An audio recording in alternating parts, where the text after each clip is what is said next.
The views and opinions expressed in this podcast are those of the individual participants and do not necessarily reflect the official position of the host, other guests, or any affiliated entities. Each participant is responsible for their own statements and opinions. Viewer and listener discretion is advised.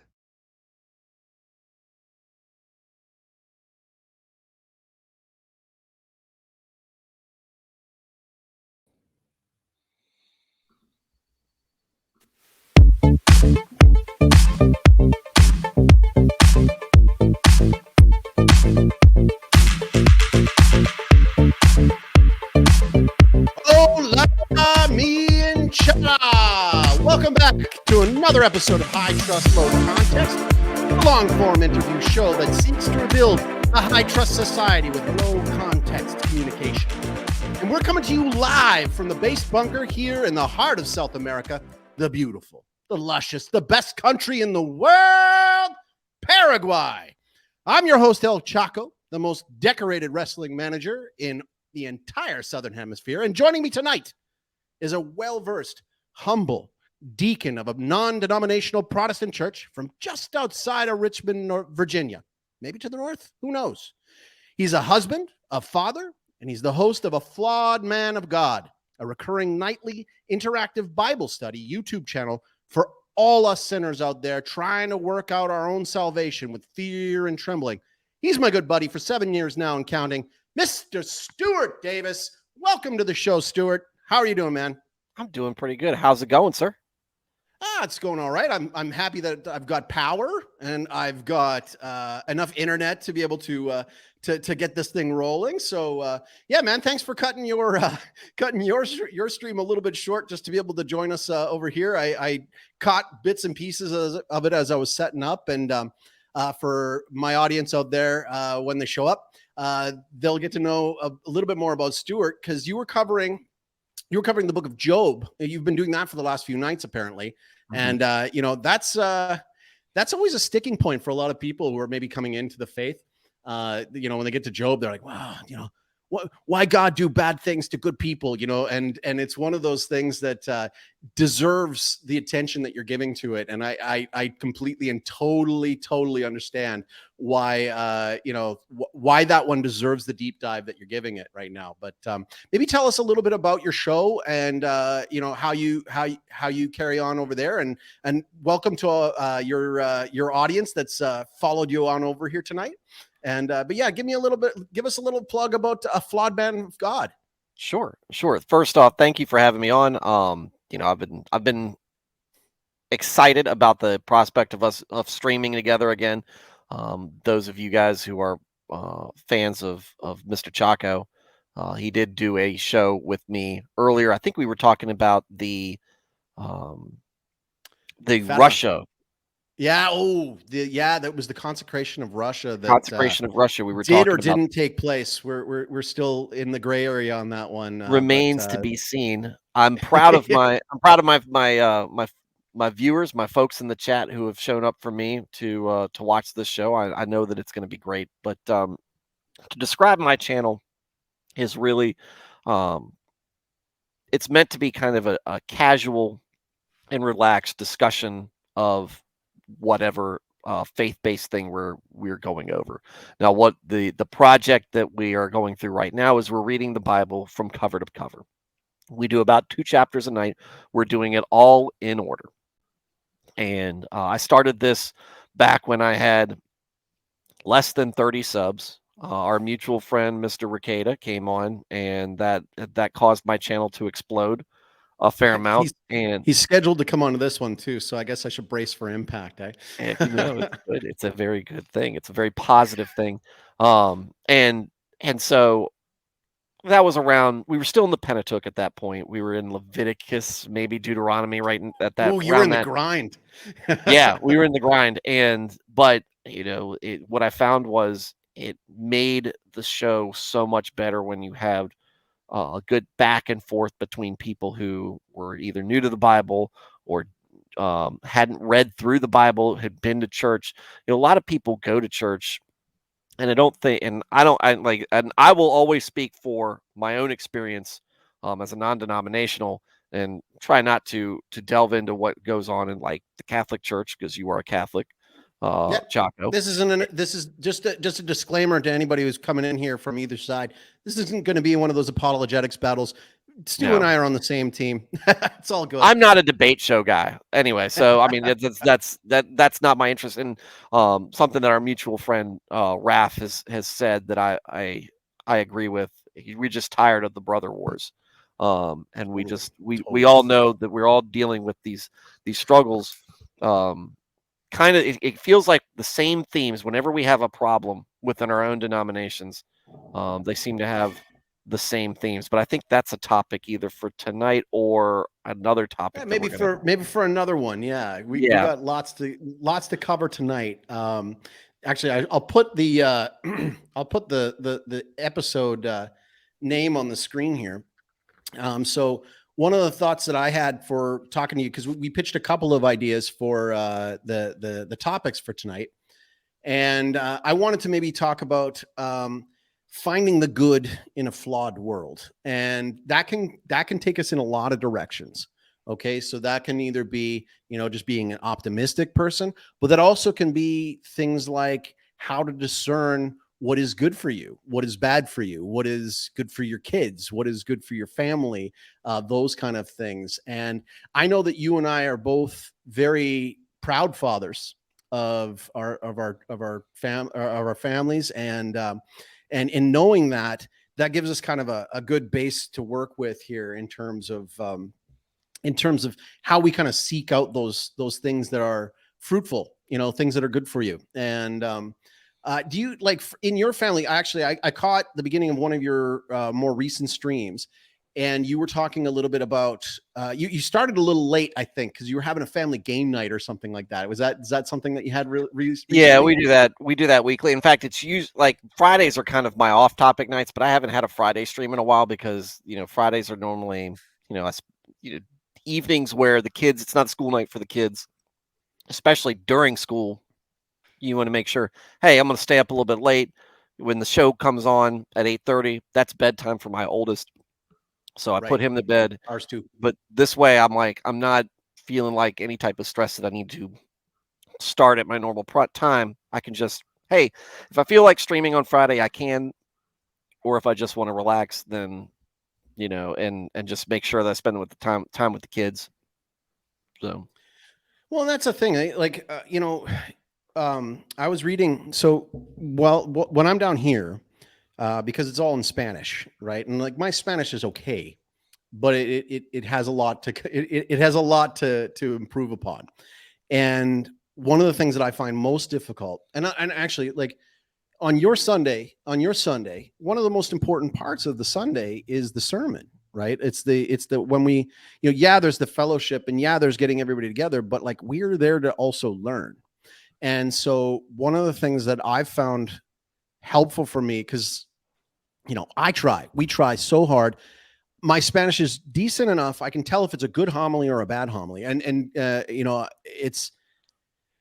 But somebody's kid's crying in the back, which is a good thing. If your church is crying, it ain't dying, right? And but if the problem with Spanish and English is that if I lose a bit, like I'm trying to fill in the gaps a lot when I'm learning in Spanish, and so I'll end up having times where I'm like 30% there, 50% there in following along with the homily, and then I just lose it. It's just not there. I can't keep up with it.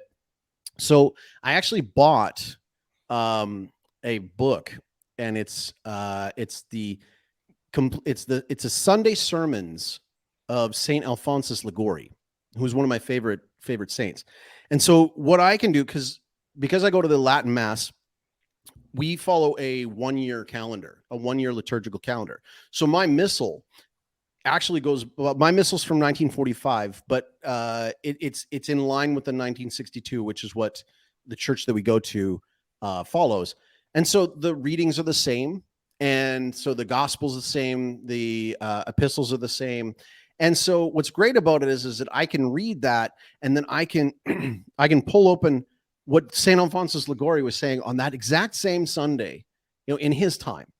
And one of the more recent ones that I read was talking about, the end. And what it meant by the end was our end. So always keeping our end in sight.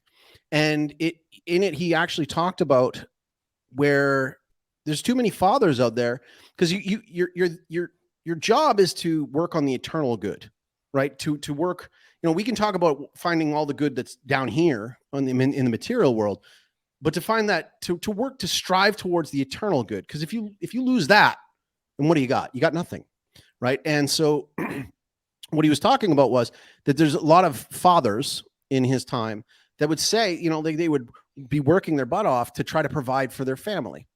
And the gospel reading of last Sunday was from the book of Matthew. And it's the, be not anxious. The birds don't have to worry about what they have to eat. God provides for them. Consider the birds. The flowers. Yeah. Yeah. And so what he says in there is like, look, like your job as a father is to provide. You're there to teach. You're there to protect. But don't lose sight of the eternal good. And so in this regard, he was saying there's far too many fathers out there that are like, no, I have to work my butt off to provide for my children. And he answers that by saying, well, yeah, but don't do so in a sinful way. Don't lose your soul just to provide the best that you can for your family, because God will provide for your children. And actually, he also provided, I think it was one of the Psalms that says that the seed of the just man will be provided for by God. I'm paraphrasing. I'm not a Bible verse memorizer, but I think it's really great that we can have these kind of discussions. Even like, that's the beautiful thing about Christendom, is that we have the ability to go back to these church fathers, to go back to these great minds, these great thinkers. We can stand on the shoulders of giants, so to speak, and we can actually hear what they had to say about these same readings. And one of the things that I liked about what you were just doing with the book of Job just now before is you can tell that you've this isn't your first kick at this. This isn't your first time reading Job. And so obviously anytime that somebody reads something like the book of Job, who to any of these listeners or people who are maybe not fully into their faith, who haven't read the Bible yet, Job's a toughie, right? Job's a real toughie. And maybe you can kind of give us a little bit of a rehash then about, like, because you were right at the spot where you were talking about where his friends were kind of standoffish. There's always that thinking in Job, which is like, from his friends and from all of his contacts, you must have done something. You must have done something wrong. And that's kind of not how God works. And we've seen that so many times in I forget which gospel it was, where Jesus heals the blind man. And the Pharisees were asking about his parents, like what sins did they do to make him blind? And so that idea still permeated in that time. And a lot of times people fall for that. And maybe you can kind of talk a little bit more about what Job's observations was when he was going through that period, or am I putting you on the spot a little too much? No, not at all. I mean, I think, first of all, I think the book of Job is a book that as Christians we should oftentimes turn towards. Not going to take anything away from the Gospels, right? Because the Gospels have plenty for us to pour over when it comes to talks about suffering and how that's part of the life, right? Things of this world are not guaranteed to you, but Job is so detailed and open about basically when the world just comes crashing down on a man who is by God's account righteous and blameless, and how he there aren't too many of those in the Bible, by the way. Like, no, there's not too many guys we can say that about in the Bible. No, so and I mean this is a guy that God is basically bragging about to the devil. So this guy gets it. He knows what I expect out of my people. And he Shining does it, example. or at least Yep. he does it as best as one can expect. He meets expectations. And but what's taken from Job is, any parent's nightmare, right? Yeah. And then added on top of that, your wealth, your health, your wife has lost her faith, your friends are abandoning you.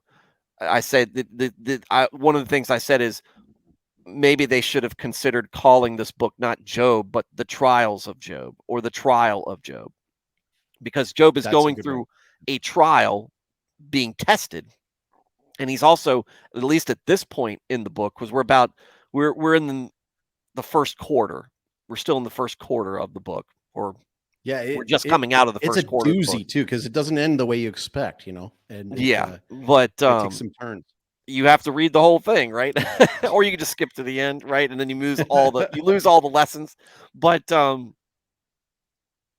he's also at this point, when his friends are basically putting their 2 cents worth in, and they don't know a daggone thing about what's going on.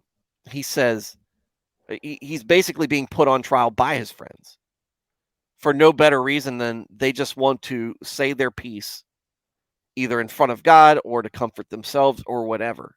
And maybe maybe they're saying this because they need to hear it themselves, because they don't want to believe that you can be righteous and still be punished in the way completely. Satan does a very thorough job putting Job through the ringer. Oh yeah. Yeah. But Yeah. He who hits would him want? on every angle. And Right? this Like, is sorry, Joel. go ahead. No. This is kind of where you see a lot of atheists use because who would love a God who would do to Job what he did? And it's that whole if God good, why do bad things to good man? Like right. it's And or super simplified. And even if he's real, or it goes back to I can't follow a God who will send people to eternal damnation. It's a big thing that some folks just can't understand. And I don't think they really studied Job well enough or talk to people well enough. If a Christian has difficulty with Job, I'm not going to question their Christianity. What I will say is you need to talk to somebody about it and get the perspective that's being conveyed so that you better understand it, because Job can be a place where you go to heal when you are going through trying times. And it's been that way for me and helped me as I've gone through my own failings or just bad things happening. And I haven't gone through anything near the nightmares that I know that people have that people I know, friends that have gone through. Well, and actually, it's interesting because, like, for some people coming to the faith, Job is the starting book, and that seems weird to some people. And it's I don't recommend it as the starter for most people. Like, it's a little I'm heavy. saying, like 99%. But I remember, like, when a shout out to my father, Greg, who is in hospital tonight, and he's a strong man, great faith. He's in hospital again. Any prayers we can solicit from the crowd tonight for Greg in hospital would be great. He is recovering from pneumonia and an infection that nearly killed him 2 nights ago. And we've had a few of these kind of real big scares, and these kind of moments really draw. Well, they certainly, they'll snap you to attention real quick. When I was coming back to the faith in 2017, my dad was outside of the church. He wasn't really a practicing Catholic at that time. But we had that long conversation, and it's that whole thing of, when it's that whole cast your cares on him, and my dad was saying at the time, I'll never forget it. We were at the dinner table and he says to me, because we noticed there was an anger, and there was an anger because he was suffering. He has multiple sclerosis. And so, he's lost over the years his ability to walk, a lot of ability to do a lot of different things. And it's a humbling experience. It's a long, drawn out, humbling experience. I mean, Job was a man of great wealth, of great importance. My dad was very successful in his career. He was, doing really well in his work. But then, the walls came crashing down. The economy went down. He was in oil and gas. Oil and gas in Canada started going to the crapper. And, all of a sudden, this strong man was our provider, was the rock of the family, is all of a sudden reduced to someone who needs the help of others.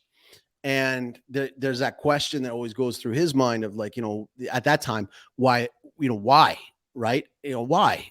And I remember, I'll never forget it, because he said, I said sometimes, like, man, you really come across as angry sometimes with this, and I don't think it's helping you. And, he said, I have all this anger and I don't know where to put it. And, I said to him, like, give it to him, right? Like, don't be angry at him, but give it to him. Like, ask him why, ask him for help. And, you'll find your answers. And so when he went back to the church, most people, because for me, when I was coming back in, it was John, right? Like the first thing I dove into was the book of John. And still to this day, hands down, my favorite gospel. I know all of them are great. John's my favorite. But with my dad, his spiritual director looked at what he was going through and he said, here you go. What's this? Job. Like, that's not a starter. That's not a starter for most of us, but for him, it worked. This isn't a starter car. This is a finisher car. Exactly. So, it's interesting because that was a few years back, and now he is our strongest prayer warrior. And, we were getting the updates, and being this far away from your family, and, my family's in Canada. I'm down here in Paraguay. I'm 2 days away at best from being able to get back if something goes awry. So constantly just following what's going on. We're like, give me updates. And one of the things that touched me the most, so, I know a lot of people out there, when it comes to the faith, one of their toughest parts that they have with it is what happens after we die, right? Like, I'm just like, what's it all about? What happens after we die? And we've heard all types of stories of people with their post-death experiences or their near-death experiences, and they come back and they give different tales of different things that are going on. But one of the things is that in our belief, there's merit in suffering, right? And Paul says that himself. Paul says, we are to suffer with Christ, in Christ. And so,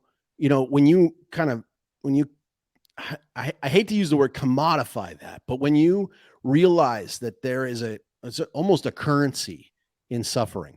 And what I mean by that is, Christ suffered on the cross for us, and because he was sinless, of course, because he's Jesus, but like, because he's sinless, full well that his suffering was unjustified, right? And unjust suffering is like skyrocketed value of merited suffering, merit in suffering. So what's interesting with my dad is, in these updates that I was getting, he told my mom flat out, like, I was as close as I've ever come. I was as close as I've ever come, as he can remember. The breathing changed. I mean, because if you've ever been around anybody if you've ever been in the room with somebody when they've passed away, it is a surreal experience.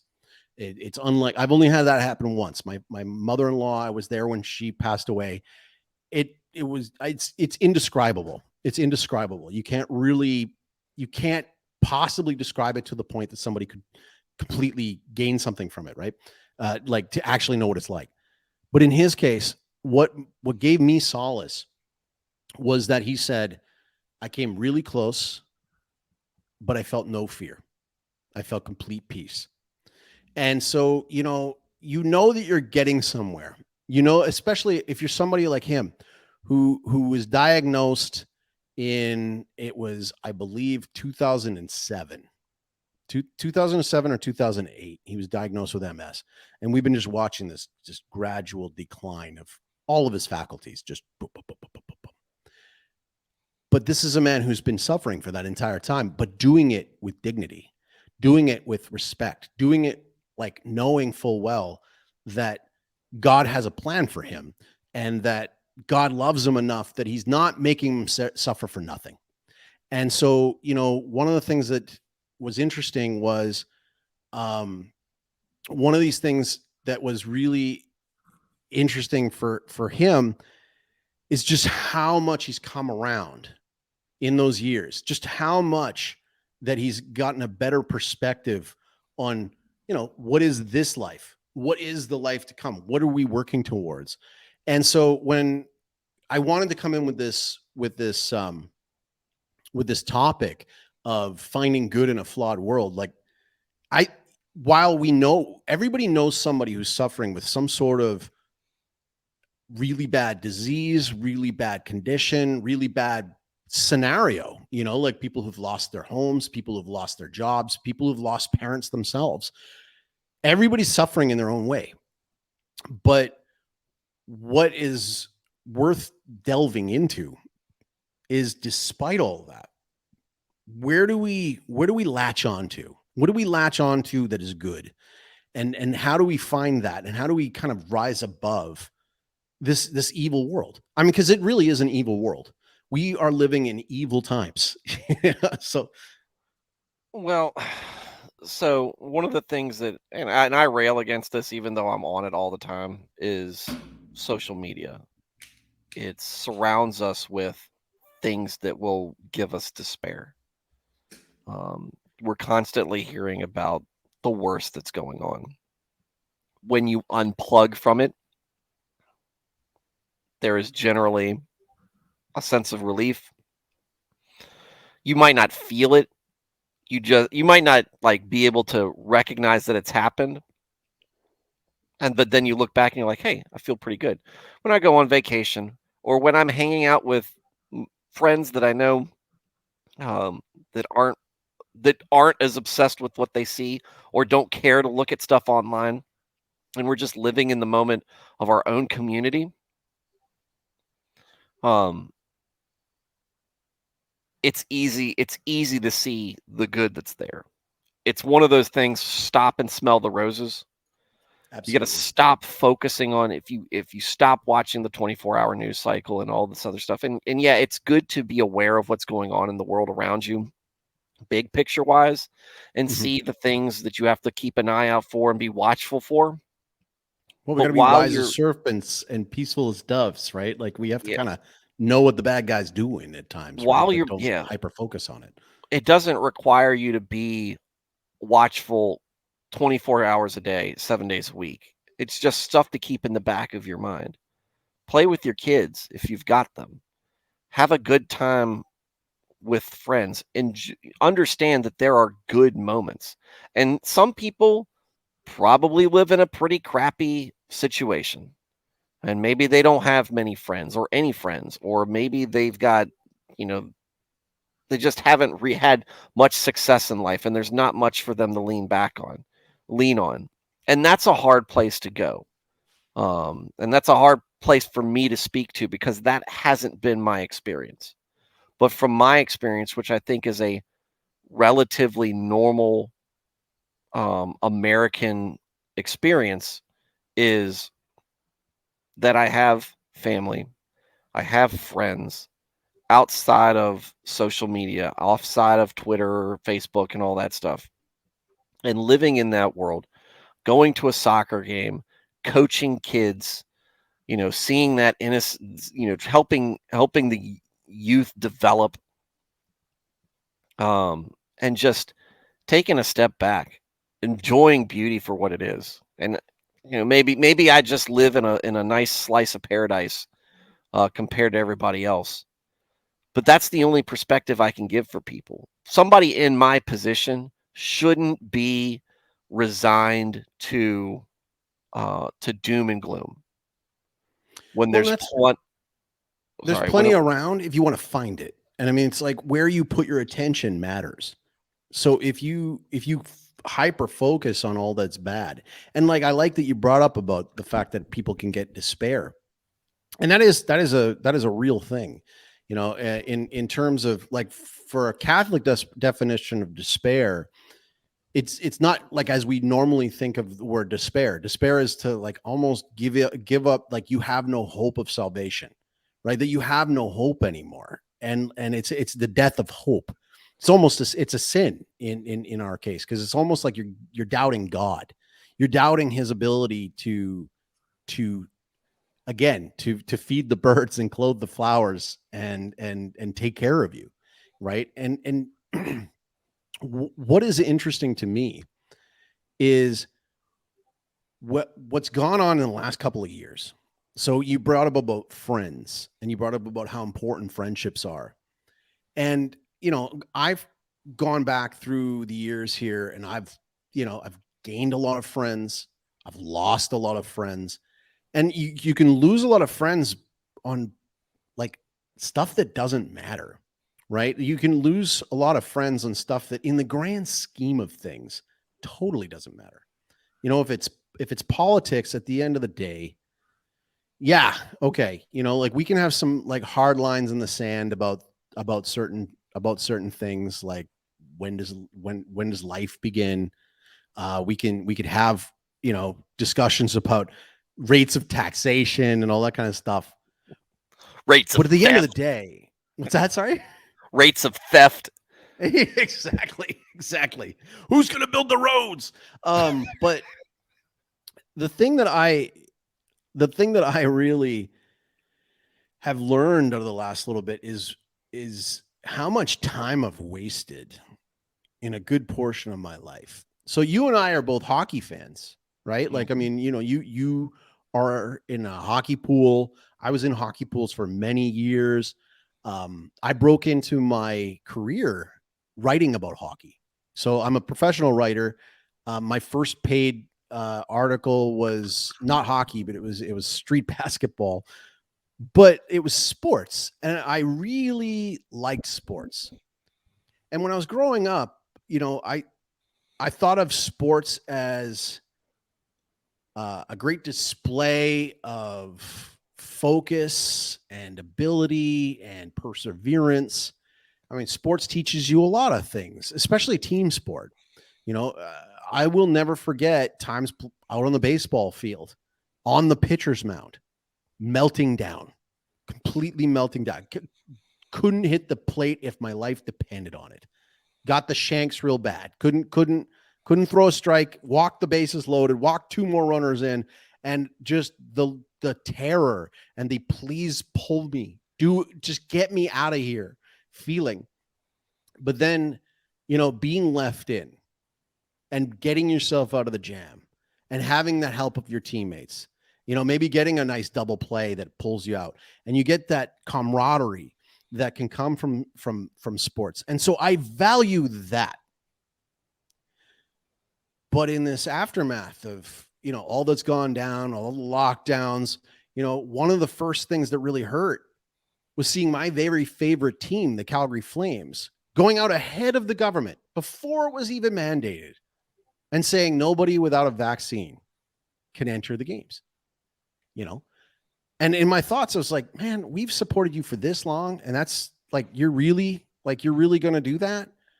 And they went ahead and they did that, and it hurt.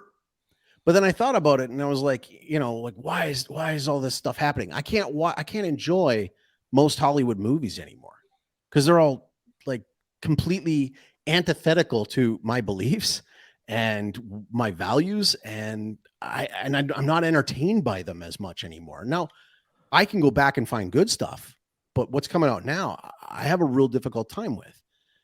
But I could say, why is this all happening? Like, there's an episode of South Park where Stan, all of a sudden he starts hearing everything as like the sound of a fart, like a fart noise. And like, he's listening to the radio and all he hears is just this loud fart noise. And then, he's watching television and everything's just fart noise and everything's just crap to him. And Literally, it's tough for him. And that's kind of what we're going through in some ways here, where it's like, I can't enjoy any of this. Go ahead. they're very much trying to attack our escapism, because the producers of so much of our escapism are, for lack of a better term, godless. They've got an axe to grind against specifically Christian religion Christians. and faith. Yeah. It's an easy target. We pick, all the interdenominational jokes aside, what I say is Catholics have got the biggest target on their back because they're the biggest organization, right? Yep. They've had, and through some missteps through through Some own goals. Yeah. from up top, there have been some missteps in handling things and maybe getting people to understand things. Been a punching bag, and now it's like, oh no, that's just a den of sexual predators, or a den of hypocritical, sanctimonious people who just want to oppress other folks that they think are lesser than them. As opposed we hyper focus on the worst of them, and I'm not excusing the worst of them by any means. That's the newsiest part of it, but I don't think that's why they attack. I think that's their in, right? Because they know that that's good. It's like insert Law and Order Special Victims Unit episode, and every third episode probably is some religious or socially conservative person doing that. And sports has been, for a long time, a place where you didn't really see that. For me, football had been grown to be my favorite sport.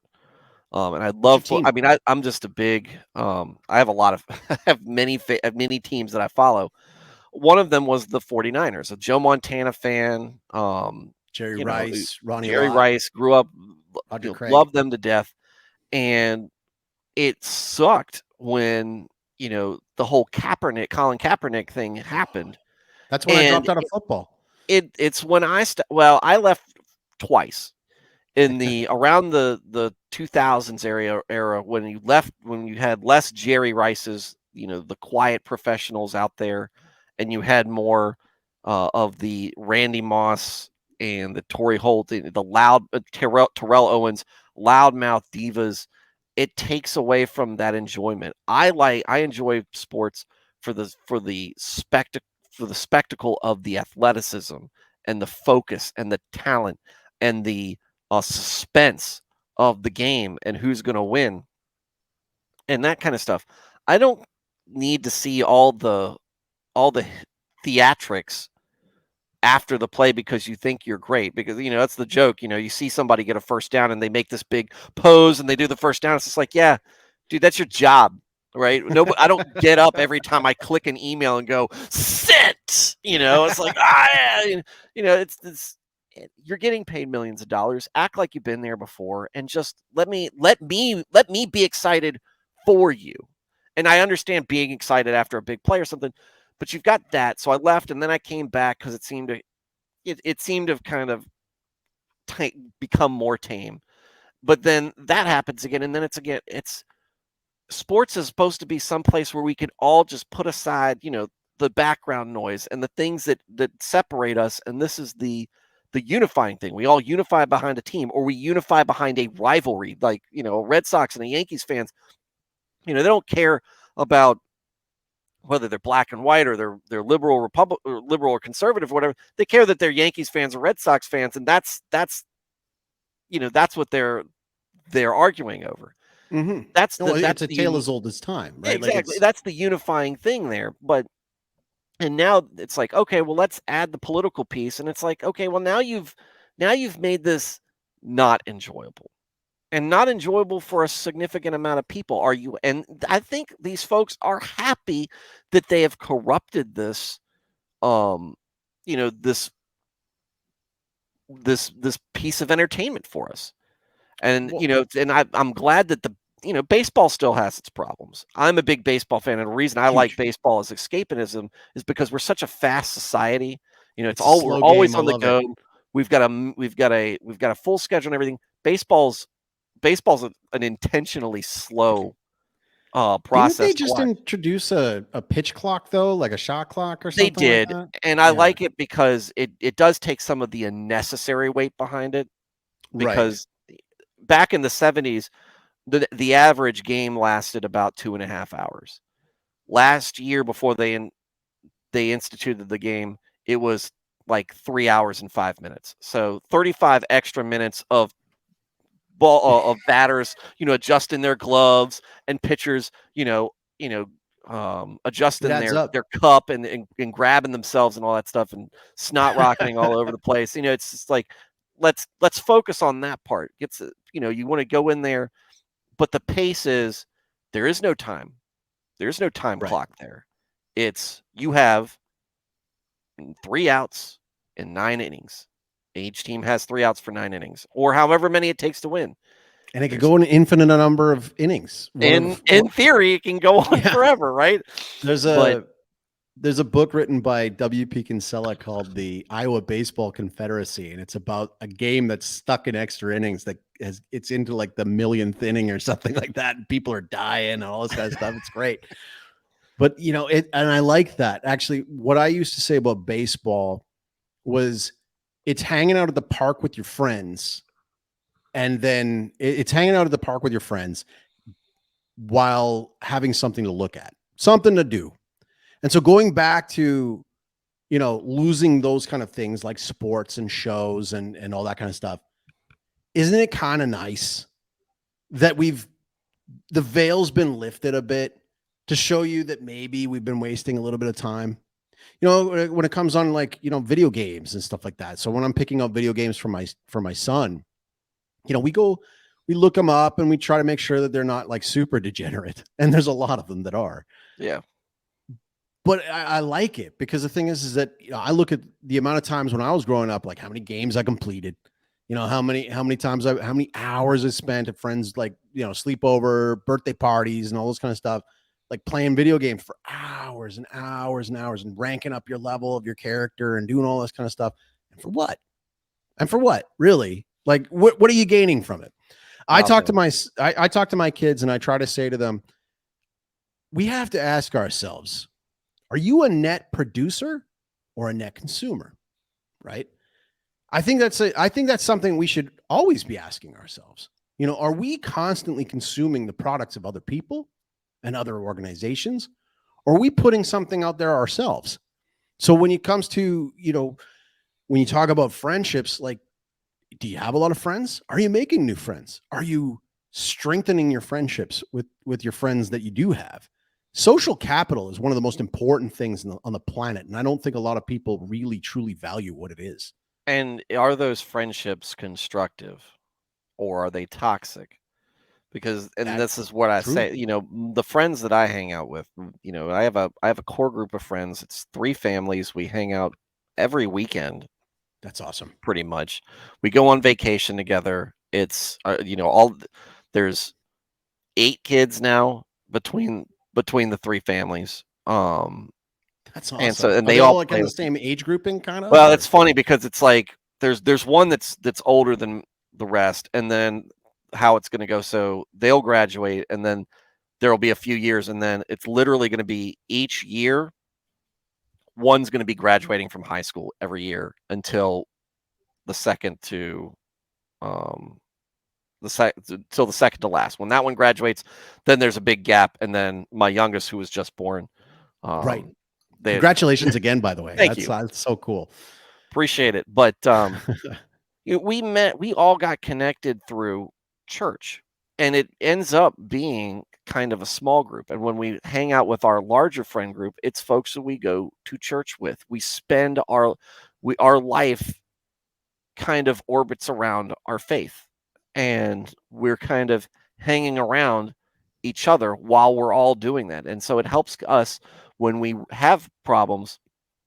If what happened to Job happened to one of us, we would rally around that person. Absolutely. Right? Or rally around that family. Mm-hmm. And try to love on them and support them, because we don't want to see someone drift. We don't want to point the finger and go, what did you do wrong? You need to make it better. We want to help them rehabilitate and not lose their faith, because nothing is worse than seeing somebody walk away.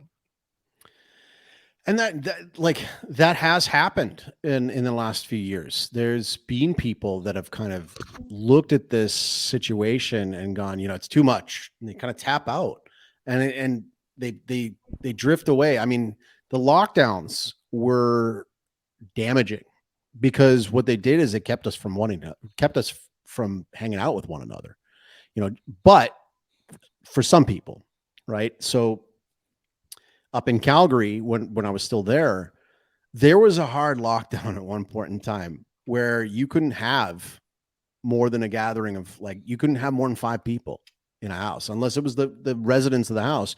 You couldn't have more than 5 people. And then they would go around, and the police had actually have scanners that could see phones and phone signals. So they know if there's 12 or 20 people in one place, they'll know. So we started doing clandestine poker nights. And we'd know where to go. You'd look it up old school. You look up the map without going to your Google Maps. You drive to the person's house. It was snowy, so we'd actually walk in each other's footprints up the stairway to the person's house so that you're not making new footprints. You get inside. Was it that level of was it that level of it was ratting each other out that you had to worry about that stuff? Yeah, the neighbors were ratting each other out all the time. And you walk in, you open the door, you quietly go in, you put your phone into a coffee can, and we'd sit down and play poker. And I'll tell you, man, I don't even like poker that much, but I loved poker night. I absolutely loved poker night. It was me and it was all Catholic buddies that we all met from church or through friends of friends from church, but we were all Catholics from different parts of the city, but it was awesome. And we actually had some prominent people there. I can't name their names yet, but one of them is a prominent Canadian figure who was coming there. And, he was, he's well-versed in the law. So he was telling us, what we needed to do to not get in trouble. And then he would just sit there and rail about it. Well, you just needed to be a politician to do that. I mean, our governor closed the campgrounds, closed the beaches and everything. And then because my wife knew of a neighbor of his that he had at a beach house in North Carolina, just south of here. And he would go there on the weekends, and he would go be at his beach house and do whatever he wanted to out there. Lucky him. Lucky him. I mean, and that's one of a million other stories that everybody's got, folks who were pushing those lockdowns. Well, and but it made us lazy. It made us as Christians in our faith lazy, or many of us lazy, because it's I'll just tune in. And that was the hard part. Yeah, because we do these live streams, and it's not the same. It's not the same. It's not the same at all. Absolutely not the same. And it's sad because I left before it really kind of opened back up again, because it took more months before it got back open again.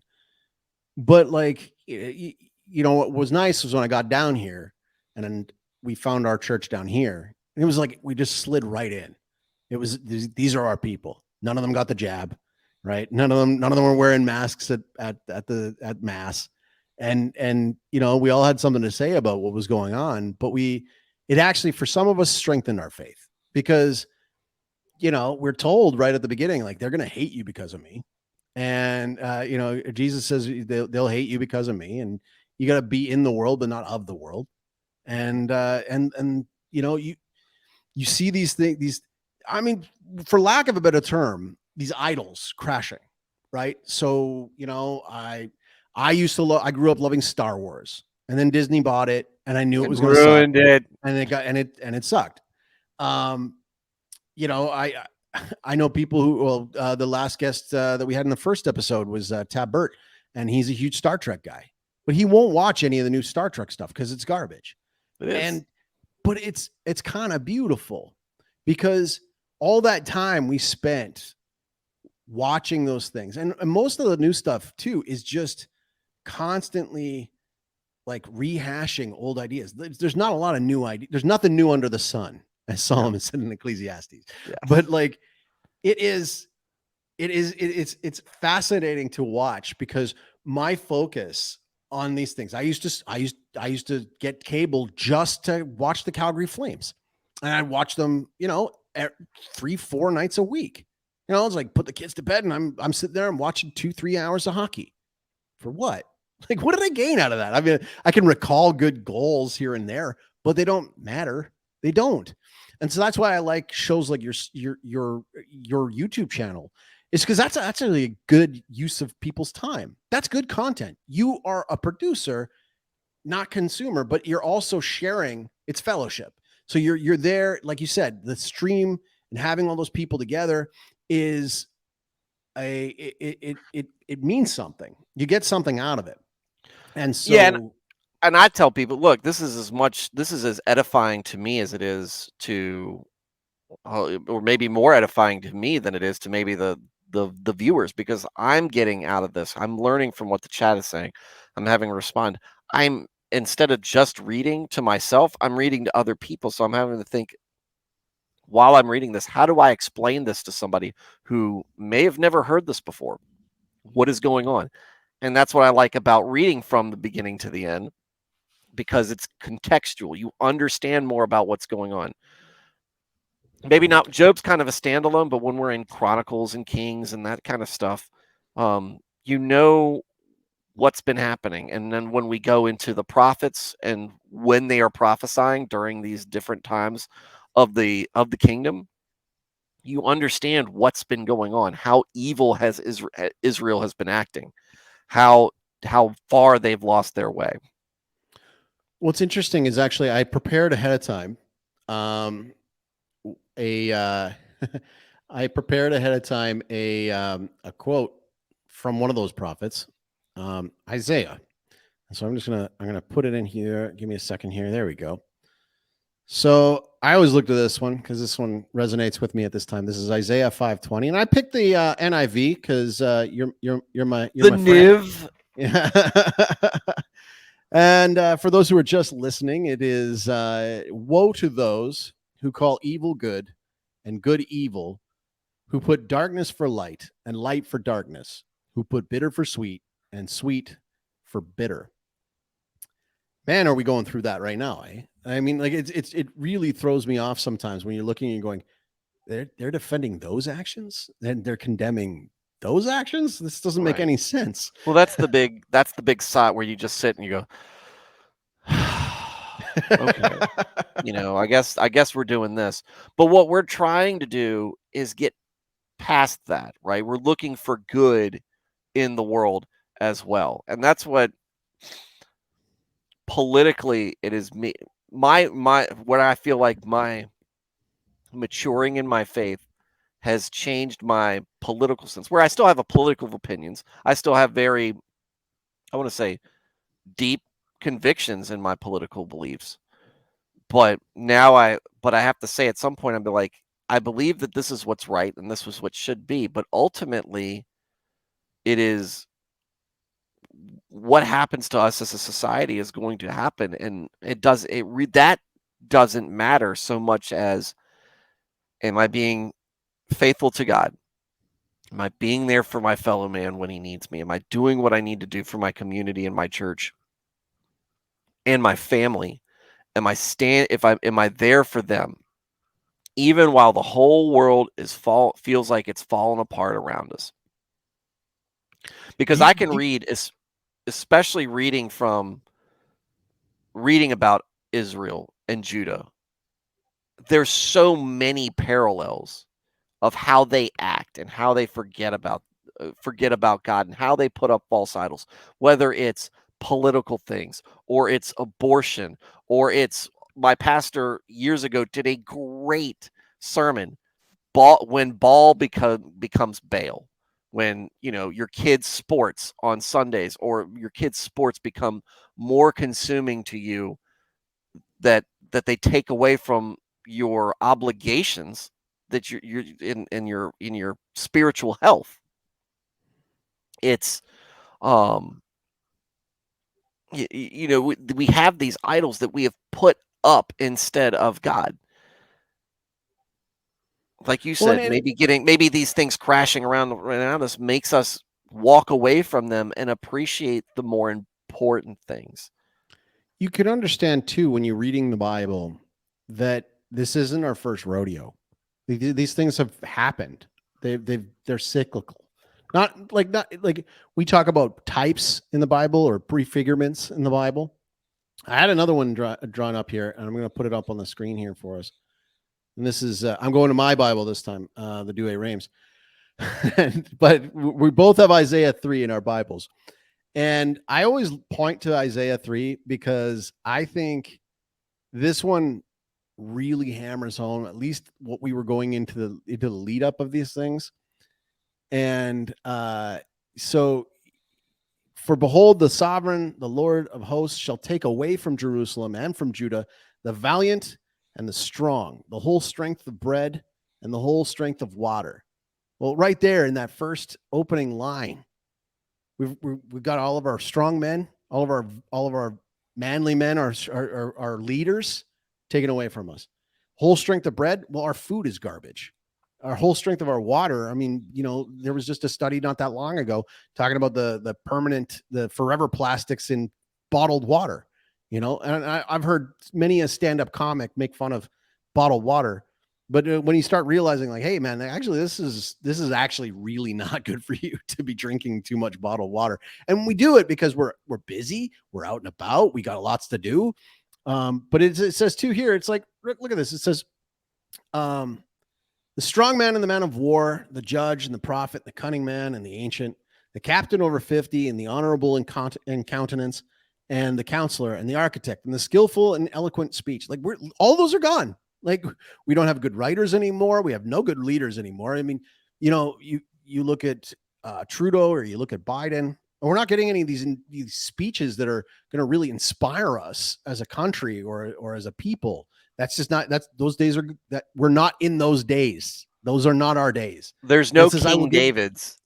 No, there's no King Davids that rising up and taking over. I mean, even the folks who are fans of Trump, and I voted for him, and I liked him for what he was fulfilling that role for.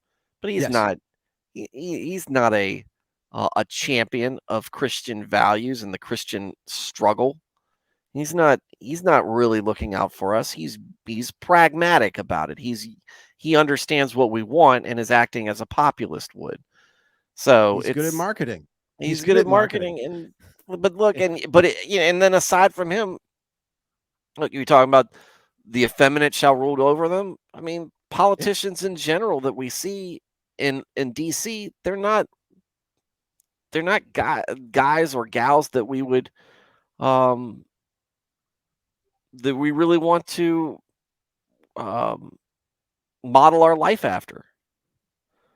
They're deeply corrupted and deeply compromised people, and they don't care to lie to us all the time. And no, because it serves them, right? Like, I mean, they live by the lie. They're the father of lies, the devil, right? Like, I mean, and they're wasting away in these, literally wasting away in these offices that weren't intended to be what they are. Look at Biden. Man's clearly got McConnell lately. Mitch McConnell. Yeah. He's having a hard time. You look at what was it? Who's the guy, the lady, the senator out in California? Pelosi? No. Feinstein. Yes, Dianne Feinstein. They are the crypt keepers in there. Thanks, Raph. Yeah. They look. I mean, they are dying and rotting away in these offices. There's no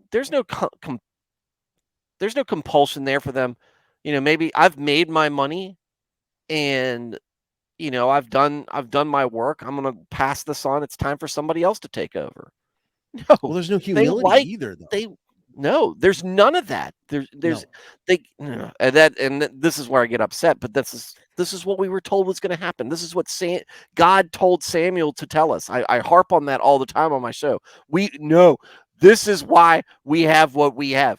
God gave us a blueprint for how we're supposed to do things and act as a society. We wanted a king. We wanted human rulers. We got human rulers. And guess what? They're miserable people to be around.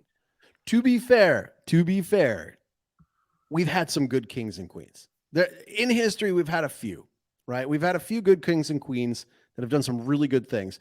Maybe I look at this differently. Or was it worth it? Well, No, it was a it little clearly late. wasn't. It was a little late. It's good 10% of the time, 5% of the Hey, time. there's not a single Catholic saint that was an elected president or prime minister, but we got a whole whack of kings and princes and queens. So, but I hear what you're saying. Like I gotta stop saying like so much. We are in strange times, and yet at the same time, it's that whole thing about, the old cliche of bad times create strong men create good times create weak men create bad times. We're right in that one. We're at the bottom of the circle on that one right now. And it was interesting because we had a chat we were in our Discord earlier today, and somebody was pointing out about, God bless those people on YouTube who teach me all these things about plumbing and home repairs and all those kind of things for free, because we would never have had that back in the day. And they're like, what did you do in the day? You went to the library? I was like, no, your dad taught you, and your dad's dad taught him. And we had a whole bunch of skills, and we don't have those anymore. We're very specialized. We don't, like down here, We went to college because we needed to know more than them, and we didn't stay, and we played video games on the weekends instead of hanging out behind, hanging over my dad used to say. I used to hang over my dad's shoulder when he was working on the truck. That's how that's how I learned to work on trucks. And he built his own house that he still lives in that is older than me. Nice. So, I mean, that's the thing. But, and that's what I'm a huge proponent of. I would love if tomorrow all social media just disappeared. I think we would be better for all of us. I would save YouTube or stream the type of platform that YouTube is, because of what it is. It's not a place, well, depending on where you go, there's a lot of constructive use in a video platform where you can teach people things from how to build a deck, how to diagnose what that sound is on your car, or maybe an introduction to God, maybe an introduction to Christ. That is so true, because I'm not sure if it'll be next week or the week after that. I've got the owner of a channel called Sensus Fidelium, and all he does is he puts on great sermons, great homilies from across the United States and other parts of the world. I gained so much of my formation, like my catechesis mostly came online. And it's weird to think that, because it should be coming from the church, or it should be coming from the elders in my church or my community. But I didn't live in that time. A lot of my elders, the baby boomer generation, they weren't catechized well either. No, and I think that's a big problem with our generation, is because we're seeing the effects of the 60s. We didn't prepare our kids for going out in the real world, and starting with maybe the sexual revolution in the 60s and everything, where a lot of, we pushed our kids going into college and academia, where all of our beliefs and values were going to be denigrated or told that they're stupid or didn't exist based on lies. They weren't equipped with the apologetics to defend themselves. And so you have this apostizing that comes from that. And you took mom out of the house, and you got both parents working. So we're either being babysat by somebody else while we're growing up, or we are like that parental knowledge being passed down we're not getting the time with our kids anymore. Matthew asks, what is catechesis? So the catechism is kind of like, it's our instruction manual for how to be a Catholic. And so we talk, it's how we break down all facets of the faith and what we believe and how we believe it. And, it's been cycled through, it's been tested. It's been, to me, I've always pictured it as an extra level of Sunday school. It's not Sunday school, but it's like another layer on it or something like that. That's a form of it. So to catechize someone is to teach someone the faith, right? Mm-hmm. And then the catechism. So we've got we've got a few different catechisms that are in publication that anybody can get their hands on. A lot of times you can find the John Paul II one that was published, I think, in the 90s. It was either the late 80s or the early 90s. Francis you can isn't find that writing at any one, is he? Goodwill. And what's funny is that you'd think that a more modern one would be easier to understand. It really isn't. It really isn't. And actually, the best catechism you can find is the Catechism of the Council of Trent. And the reason why they put it out, this was right after the Reformation, was to explain all of the big concerns or questions or misgivings about the Catholic faith to priests so they could teach it to their faithful. Because there would be people that, down here, and again, we're not going to go into like we're in our denominations, but right.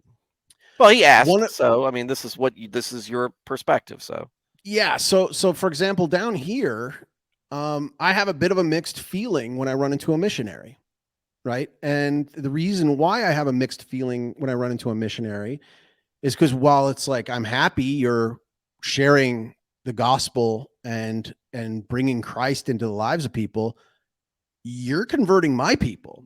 I came here specifically. This is one of the most Catholic countries in the Western Hemisphere. And it shows abortion is illegal. Gay marriage is illegal. You can't put your kids on hormone blockers. There's no euthanasia, all this kind of stuff. Like these are the things I call the sin of a nation. And this country isn't doing them. What is this based backwater you speak of? I'm telling you, man, we had an election earlier this year. And when the guy won, he came out and his first speech in his first interview afterwards, he said, life begins at conception. Marriage is between a man and a woman. A man is a man, a woman is a woman. And we should teach our kids that. And it was kind of a mic drop, and it was like, that's the kind of things you're not going to hear anywhere else in the world. I love Paraguay. This is my people. So I do find it a little bit hard when I run into missionaries down here. And again, like I'll have a chat. I'm not going to slam the door. Right. But yeah. The problem is that a lot of times it preys on badly catechized Catholics who don't know their faith and don't have those answers. And we need to have those kind of discussions. Like you and I are in a group with Raph, and it's two papists and a dirty prot. You named it, by the way. You named it. I did. I named it. But it's iron sharpens iron, right? Like you've asked me questions. I've asked you questions. I know you're a man of faith. I've come to you for advice. We've come to each other for a bunch of different things, and it's strengthening. I don't see you coming down here trying to pick off a badly catechized Catholic and telling them that the Catholic Church is the whore of Babylon or something like that, which happens. And so I feel like in this regard, for example, when it comes to catechesis, like we're teaching our kids the Baltimore Catechism, which is like something that's been around since I think the turn of the 20th century. And it's simple and it's easy to follow. And it answers your question. It's a question and answer. The whole thing is actually done in a question and answer format. And so it's all just this question, and here's the answer. This question, and here's the answer. But going back to the Catechism, the Council of Trent, I read it and it's beautiful. It's absolutely beautiful because it's completely and totally biblical based. And it explains to us why we believe what we believe. And it gives us our reasoning. So even though when I run into somebody who isn't a Catholic, but is a Christian, I can respect where they're coming from and at least have an answer. It might not be one that satisfies them, or it might not appeal, but at least I have an answer. And I at least can like point to some sort of group and some sort of teaching that's kind of taken on a long preparation time. Unfortunately, again, they messed it up. And the modern one is super convoluted and cloudy and word salad and everything since the second. Is it written by modernists of Vatican II? Yeah, it is. It's probably a lot of mental gymnastics going on why we believe over the place. It's all over the place. I'll save that one for another episode. But what is beautiful about it, though, is that I'm able to teach my kids in this day and age. And it's funny because so we're dealing with something called people have heard of OCD. And so a person in my family has OCD, and they have a form of it called moral OCD, which is a really tough thing for a Catholic because we do confessions. And a moral OCD is like it's scrupulosity. It's where you're constantly thinking you've sinned or you've lost, that you've lost the graces, and you're going through it and you're just hyper focused on it. Actually, Martin Luther did suffer from scrupulosity. And that's a documented thing. He wrote about that. It's tough on people. But what's beautiful about the time that we're living in right now is that in times past, a lot of kids would have to learn about sin and redemption from actual experience of committing those sins themselves. Whereas we're surrounded by so many sinners right now that you can actually learn vicariously through other people's experiences or other, you can, what's nice is, like, for example, they always say, don't shelter your kids. Don't take away all the toys, or don't take away. Like, I have a soft cap on Disney content in my house. I'm not a big fan of Disney. I don't like a lot of the stuff that they put out, but I don't have a full hard ban on Disney because there's a few good stories in Disney that we can value. And then what I've done is I've worked on trying to train my kids so that instead of me going, oh, that's degenerate, turn it off, they can watch something, know internally, hey, wait a minute, that ain't right. And know why that ain't right, or come to me and ask why they feel like this ain't right. And then we can talk about it and we can learn from it, because you can't put blinders on everything. It's impossible. Right. You can't completely do that with the rest of there's just too many. If you'd have to avoid every television program, every movie, every game, everything. It's just, it would be darn near impossible. And so it's a better idea is to teach them, to teach them. I like this. I'm just going to click on this one here. My parents did the Jiminy Cricket thing with everything we watched. A lot of old Disney is pretty good. Some of it is. I'm not going to like show my kids like bed knobs and broomsticks or anything like that glorifies witchcraft. That was one of our. That was one of our things. That was one of our family movie nights. But we were like, we really liked. We liked Swiss Family Robinson. We like the original Incredibles. It's the family. Dad lies and he's hiding stuff, but the family bands together and he pays the price for it too, so that was more of that was the struggle between the folks who want to bring people who are naturally talented down. True. And I thought that's a good, a little bit commie. that was that early 2000s, late 90s, early 2000s when this stuff was creeping up. Yeah. And there was genuine worry about it. And then before we all just got beat to death into compliance with it. I didn't bother with the sequel. I just saw the trailer. I was like, nope. I haven't. We canceled our Disney Plus subscription when I saw they had a episode on, what was it? It's called Dino Ranch, I think. And there were two gay tyrannosaurs. Saw that. Yeah. And I was like, and my kid liked Dino Ranch. And then it comes on. I'm like, no, we're not going to do this. We're not going to hit the soft. We're not going to get the subversive messaging to where they sneak this thing in and try to go, oh, well, they just want to have a kid just like everybody else. Well, it's grooming. It's just grooming. It is what it is. And that was when and it's bad because they've bought some good products like Bluey. Bluey's is it good? Bluey's pretty good. I haven't seen anything questionable about it at all. In fact, if you're a parent and you catch yourself watching it too closely, it'll hit you right in the feels because they do a very good job of like, hey, your time with your kids is fleeting. So you better appreciate the time that you've got. And then you're like, Nirnath asks, did you watch The Mouse That Roared? Excellent, Peter Sellers. I have not seen that one. I'll put it on the list. My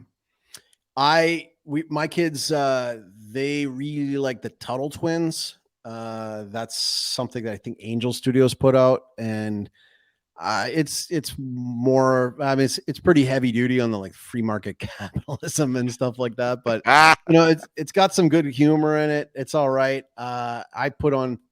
I never did Disney Plus. I canceled my Netflix a long time ago.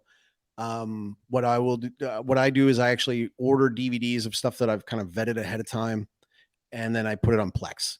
and it's not like they get all old stuff. I mean, we put the Super Mario Brothers movie on there recently. Mario Brothers was good. That movie was good. There was a lot of worry about, you know, the girl power side on it. Yeah, kind of, but you know, it was. What's funny is my kids make fun of it. Like even my daughter will be like, "Girl boss." Yeah, you know? it was, especially compared to what we got. But my son wanted to see it, and he had fun because it was Mario. He's very much into the Nintendo more than he is, or Pokemon than he is. Right. He's not interested at all in Yu-Gi-Oh, because apparently Yu-Gi-Oh is lame. I'm saying that I know I'm going to get a reaction out of some people in the chat. Well, Yu-Gi-Oh stinks, but you know, that's where he reads Pokemon manga, right? Okay. That's where his interests lie, and you know, but at the same time, while he can stick his nose in a video game, or in a book, he's reading. But he's also putting together models. He loves building stuff.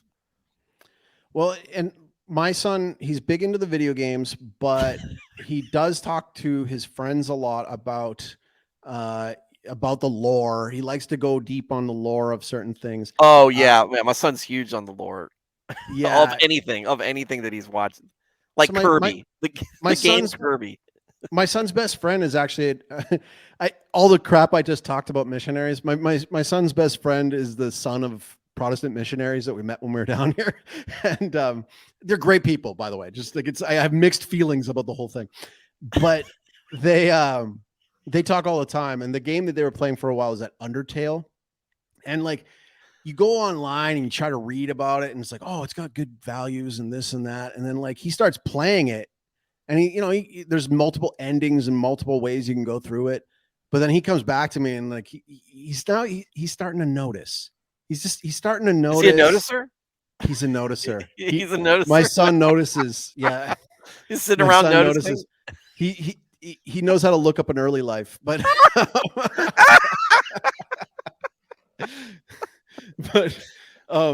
it's great. Cause like he likes to delve into these lores. He watches game theory. He likes food theory and all these different things.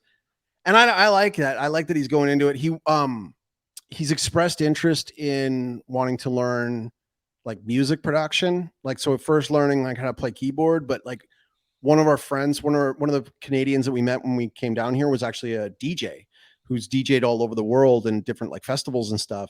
And he teaches how to do sampling and how to do DJ stuff. So we're contemplating getting a little bit of the stuff so that he can learn how to put together, a tune or a beat or something like that, so that he can express his love of different genres of music in a, I guess, a more modern way. But that's something we're exploring, something we're looking into. But it's interesting. Like, yeah, going back to my son who notices, boy, does he ever. He's got this keen eye now because he's probably listened to his dad a lot. Well, probably. Yeah, probably. But going back to the Bible, right? I think it's in the first epistle of John. And he talks about testing the spirits, right? So a lot of times, we get gifted things that it's supposed to be really good and heartwarming. And it's like, blah, blah, blah, blah, blah. And then the girl dates another girl at the end. And like my kid will watch that and be naturally like, it feels shoehorned in. Like the kids know, right? The kids know this is like, and they're turned off by it.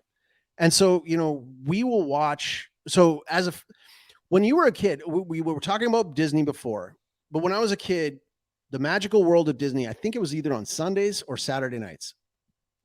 It was one of the few times that we would eat kind of near the TV as a family and watch something together. And I liked all those old corny Disney movies, especially when like Disney had no money.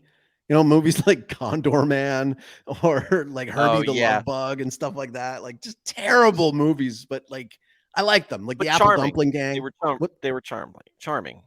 Yeah, they had their own. They were harmless. They were harmless. Flubber. Blobber, yeah, Flubber, and the dog. What was the one where the Oh, not professor that turns Benji. in, Was it Ben? The no, Shaggy it's the one where dog. the professor turns into a dog. It's a Shaggy dog, Uh, right? Shaggy Dog. Yeah, Yeah, Shaggy yeah, that dog. one was one I remember. But the thing is that back in the day we had just like one TV. You know, Mhm. I'm not even that old. I'm turning 44 next week, but like it's. I remember the time where we didn't have a remote control, and the remote control was like we finally got a remote control because it was on the VCR. You were the remote control. We I were was the the remote remote control, and control. we had like 5, 6. At one point in time, we had cable, but it was like the basic package. So maybe we had just the 13 channels you could click on the dial, but we didn't have any set top box or anything. But we used to watch as a family together. We watched movies together, and a lot of the movies, unfortunately, like they try to pump in these things, or like a Pixar movie will have it'll have jokes for the parents. Like we tried watching Shrek, and as much as I liked Shrek the first few times I saw it, you know, watching it with my kids, there was a few times where I'm looking at my wife and we're going, yeah, no. Like there's a few of them in there that are just no, no. I'm not digging this. I'm not digging this joke. You know, it's a little too It depends hardcore. on the age of the kid, right? Yeah, It's when you're good. talking It about a can 6-year-old, or you know, that's a little not happening. right. And so but what we found is we found our program. We found the one that we can sit down and watch together. Because on Sunday, we drive 2 hours to the Capitol just to go to mass, and then 2 hours back. So my Sunday is 4 hours of driving. We stay, we have lunch with people, we try to have, you know, fellowship and all that kind of stuff, but it's a long day. So when we get back, we try to put on a simple dinner, or we invite, if we're not going into Asuncion, because sometimes our priests are in Argentina, so we have to go to a different mass. We invite our British friend over who lives like 15-20 minutes away from here, and like it's great for him and it's great for us because there's not a lot of English speakers around, and it's a good idea to have fellowship and you know, friendship growing with local people around you, so that you know you can turn to somebody when like, hey, the lights went out again. Is your power out too? You know, that kind of thing. But the show we've really bonded around is Little House on the Prairie. Little House on the Prairie is a fantastic show to watch as a family. The family gets along. The dad is respected. The mom is respected. The mom respects the dad. The mom loves the dad. The dad loves the mom. The dad would sacrifice himself for the family. The mom sacrifices herself for the family too. They go into town. They meet with other people. There's flawed people in their own family. There's flawed people in town. They grow. They learn out of it, and it's a beautiful show. It's one of the best shows that ever was on television. Cannot recommend it enough. And it's Well, fantastic to watch with the family. that's what I felt about Duck Dynasty, right? When Really? in an era where, you know, reality TV was all over the place and all consuming. Here comes a reality show with some folks who said who put this program together where they made it very obvious what was contrived, right?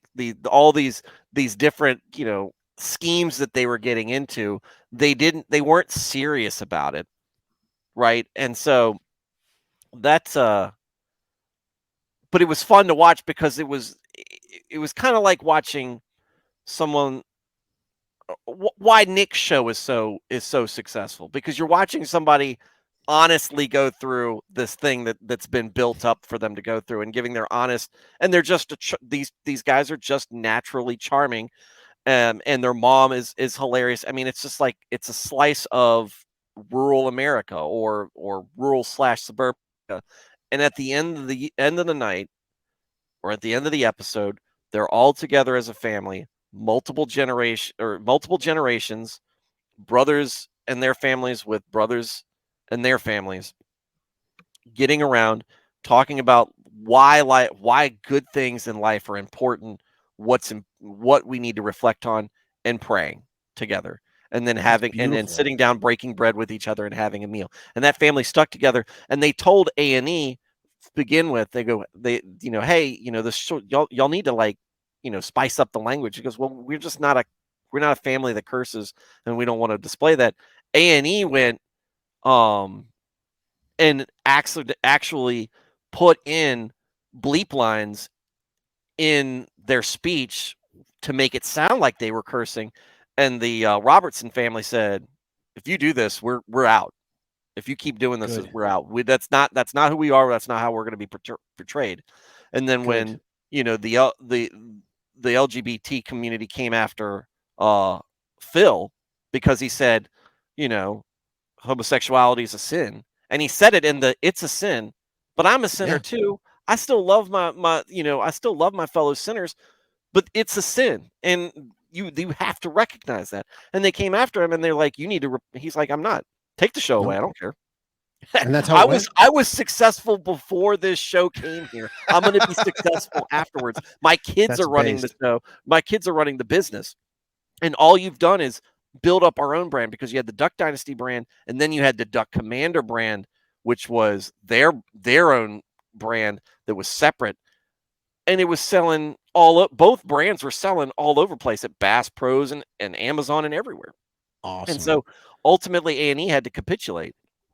But it was several seasons of, just goofy hijinks and the boys being boys, doing stuff like cleaning the deer that you killed right while the school bus drives by, and then getting a letter from the HOA because you're still a country guy in a probably a multi-million-dollar house.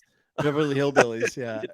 I mean, it is in many ways. It's the Beverly Hillbillies in Louisiana, right? Because there's still yuppie communities, but that was what it was. It was real. It was almost a parody of reality TV, and I hate reality TV, but I love tuning in and watching that. When at first I thought it was going to be, oh, this is just another reality TV show where rednecks are acting dumb. I'm like, oh no, because I haven't watched that one. And you hit me with that, with them kind of closing each show together as a family. The core theme I wanted to promote for high trust, low context is based on the idea of a high trust society where we can trust one another, we can trust our neighbor, we can trust our friends, and a low context meaning we don't beat around the bush. We don't do things just to save face or to look good or to risk or not, avoid offending people. A low context communication is direct, it's clear, it's easy to understand. And that I'm going to check that one out because I say to my wife all the time, I love a good show where I can see, families together, and especially if they're praying. If one of the things that we're going to close up the show here pretty quick because it's coming up on 11 o'clock my time here. But the one of the things that I love is, as our family, whenever we are out in public, we do it for every meal. It doesn't matter. We say grace before every meal, even if we're at a restaurant or in a mall, food court, doesn't matter. And the amount of people that see that and they know deep down there's something there that maybe they're missing, or they should be getting into their lives again or doing again. We've had even people down here in Paraguay going like, I haven't seen that in years. And it's like, there's no reason for that. You should be giving grace to God for this food and for this opportunity. And I'm going to give grace to God, or glory to God, and thanks to God for my friendship with you, Stu. And thank you very much for, making this time to come and join me. And I really appreciated all your wonderful, your wonderful crew that accompanied you along the way here. And I would really love to have another chat with you again. I mean, either on mine or on your show, whenever you have time. We have that ability. Oh yeah, and I think I've made it clear. It's like the door is open for you whenever you've got a topic that you want to come on and discuss with me, that you want to put out for folks. I should rebound on that consecration of Russia because a lot has happened since. I mean, if we got another endless war going on right now, it feels like it's just, but it's so we got like low impact in our. It's just, I know this is a weird one. Yeah. Because it's all on television because we don't have really any troops. We're sending stuff over there. There's a lot of flags and profiles and everything. Wag the dog type stuff going on. Well, like I said, I had and you were talking about missionaries. We had a more on the Baptist leaning missionary in Ukraine, and that's a very Orthodox. I would be angry if my show was lame too, George. I'm sorry. I'm sorry about that. You're angry that Yu-Gi-Oh is lame and that you're a fan of a lame show, lame card game. You know, I love that was all in only caps, good for too. memes. Only good for memes. But what was that? Oh, you know, he was, and you know, his family's from Ukraine, and there's legitimate, you know, there's legitimate conflict there beyond all the politics and everything. A lot of people forget that this is a very regional thing with a lot of opinions of people who are local and in the community. There are Russians living in Ukraine. There's Ukrainians living in Russia. There's a lot of family. This is very similar in. This is very welcome aboard. Very similar to our Civil War, which none of us really are old enough to appreciate. We don't have any relatives that we ever grew up around who lived through that. But you know, the news and the social media, the news and the social media sphere, they all act like they know what's going on. Yes, I can ask him. What's the question? Do you listen to Sabaton? No. Have you ever heard of Sabaton? No, I've never heard of Sabaton. So it's a very hard rock, music band, but they sing songs about battles and historical events, normally battles and stuff like that. And look them up on YouTube, and you can listen to some of their stuff. If you're in something Raph would like, Raph probably knows about them. I'll have to ask to see if he has. Is this part of your podcast's this is lore? This is part of the lore. This is what we ask all of the guests that come on now. And some of them have. I forgot to ask you our question. And before we close out, who and what do you trust these days? Well, I trust my wife. I trust in God, but that's the easy answer. No, it's an easy answer to say. It can be more difficult in practice, right? But